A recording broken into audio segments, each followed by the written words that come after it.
Frakcijas pozīciju šajā konkrētajā gadījumā gan vienai, gan otrai pusē, diemžēl pietruka tieši stabilitātes balss. Ja.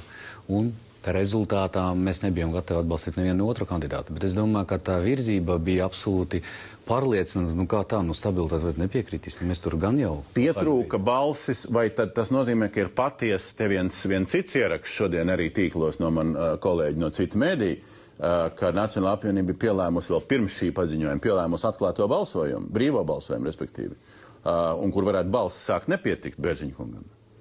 Tā bija?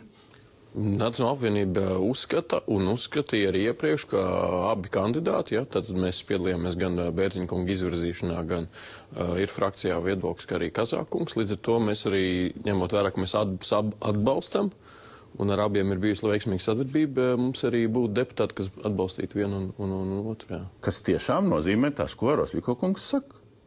Tas nav nekāds arī baigais noslēpums, bet es jums teikšu absolūti atklāti, ka mēs neredzējām iespēju atbalstīt, piemēram, to pašu Bērziņkungu tikai viena iemesla pēc ar visu cīņā pret LPV, bet tik līdz mēs ielās padzirdējām no taksistiem, kā tas ir Šlesera kunga kandidāts, diemžēl.